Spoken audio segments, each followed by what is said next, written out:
stuff on them. There was one dock that had some nice mangroves. I got a few off there. Sun's up now, the lights are shut off. Fish are moving out. We're going to a trout spot that I have, so we'll see what happens there.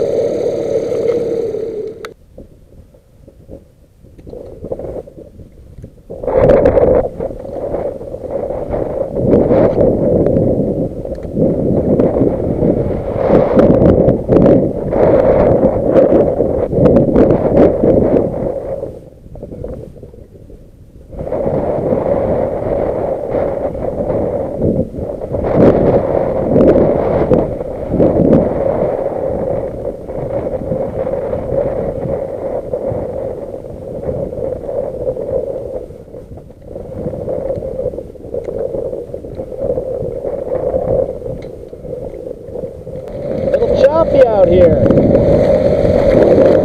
Getting kind of windy.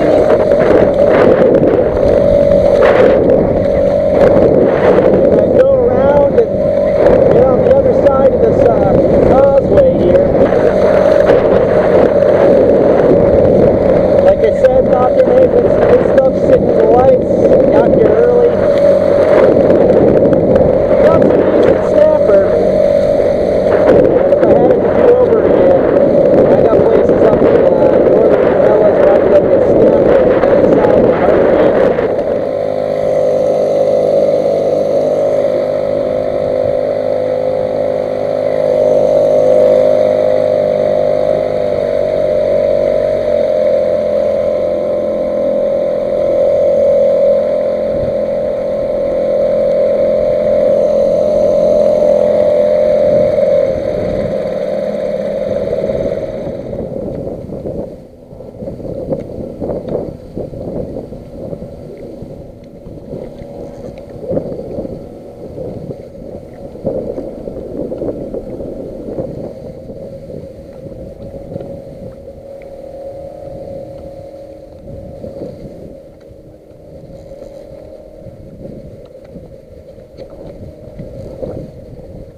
So, we ended up landing that redfish. I accidentally turned the record off. Still getting used to this whole GoPro thing, but it turned out to be a 22-inch redfish. And that is not my line, that is somebody else's. So he beat somebody else not too long ago. Feels good that I got him out of there. And you saw in that video, nothing special about the end of the fight. I just wore him down, netted him, got him in. But how close this guy came to hanging me up. Turned out to be this beautiful 22-inch redfish.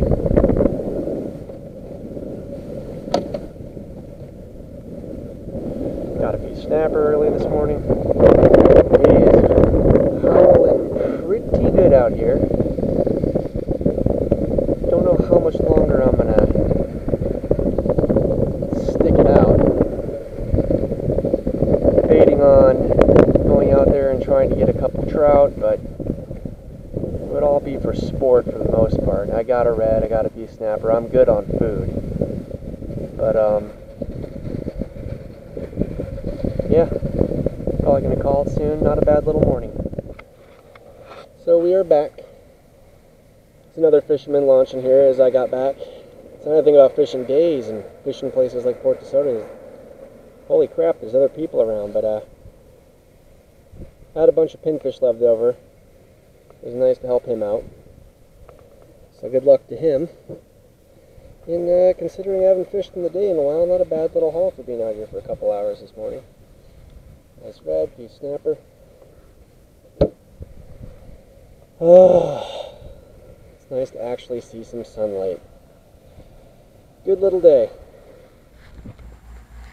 So we just finished cleaning the fish, and I have them in this bucket, and they're soaking in a little bit of water here. And the reason why is I want to show you another use for your fish.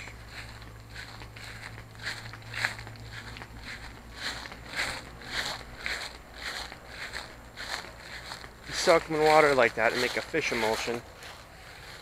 Pour it on your plants, and they will thrive. This banana tree here is doing fantastic. Ice cream banana to be specific.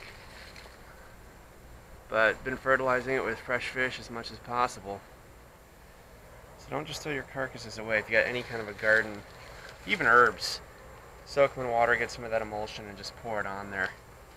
Makes a big difference.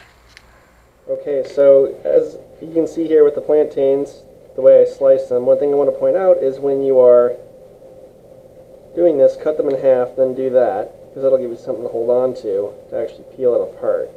They do not peel as easily as a banana. So you're going to be better off doing that. One thing I could have done better is when I cut them in half, I could have gone on more of an angle, so that first piece is going to be a little awkward. But from there on out, it should be fine. That's about how thick I like them. And then that last bit, get rid of, but that's the way to do that. And then we're going to roll them in sugar and fry them in oil at medium-high heat, vegetable oil to be specific, until they're golden brown, and then they'll be done. And that's what we're going to pair with our fish. Okay, so we have our redfish here, and we are going to use this Paul Prudhomme's Blackened Redfish Magic. It's my favorite thing to use on them. You can really cook them any way you want, but I just like to sprinkle some of this on. I like to get a crust on it, so I use quite a bit. Kind of rub it in. Flip that. Hit the other side.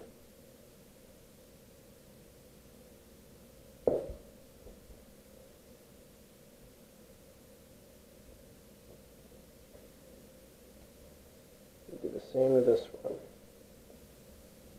The thing I like about this is it puts a nice crust on it, but it doesn't really do anything to the inside, so it gives it some texture and flavor, but it lets you still enjoy the actual flavor of the fish. Whereas a marinade kind of gets in there and changes things.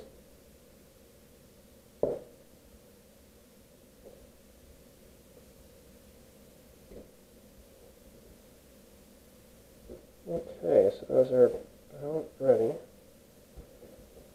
Sopping up any extra seasoning. Okay. And we have our plantains ready to go. They're going to go in here until they're golden brown, and then our redfish is going to go in here. This is olive oil, probably about 4 or 5 tablespoons worth. So it's kind of on the cusp of frying it, but it's still blackening. It's very shallow. That'll just keep it from sticking and help it come out nice and clean. And we'll get started on this in just a minute.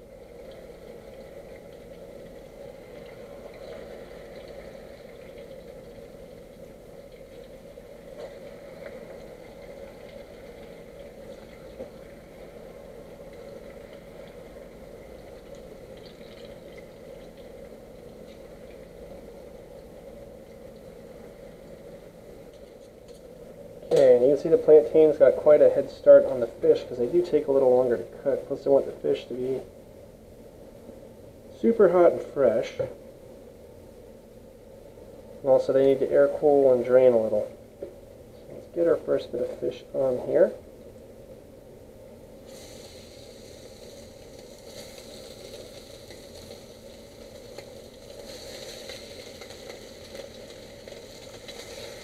That is a full pan.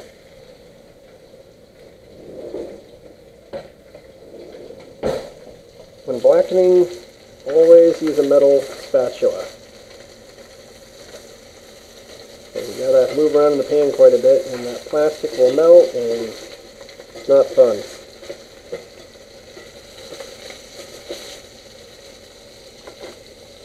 And how you cook it's going to depend. For a small redfish, like an 18-inch fish, you can leave the place whole and barely fit it in a medium skillet like this. For a larger redfish, like a 27-inch fish, you're going to have to chunk it up more so than this. Medium-sized fish like this, you can fit it in about 4 pieces. If you got a really big skillet, like a large skillet, you can do it differently. I'm going to cook this till there's a good crust. For a larger fish, like a 27-inch redfish, what I would do is I would cook it till I get the perfect crust. And if it had to go in the oven to finish cooking through, so be it. Because I don't want to screw up that perfect seasoning in that crust. For a smaller redfish, or even a medium redfish like so, we'll probably be able to do all of that just here in the pan. And that crust is looking perfect. As you can see, that's what I want. This is all up to you. If you want it real crispy, let it go longer. If you want it right around this, you can even go less. Just make sure you cook it.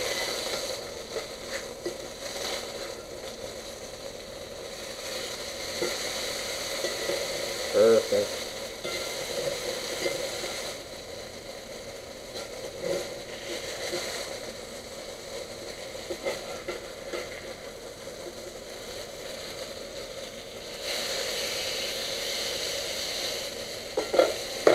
Looking good. Okay. That looks to be about perfect.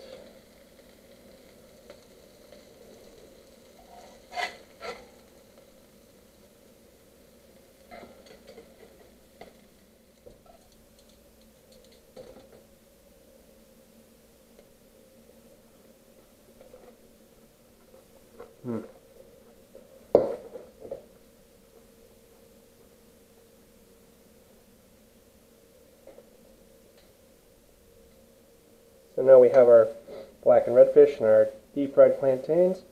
Hit it with a little bit of lime juice. And you're good to go.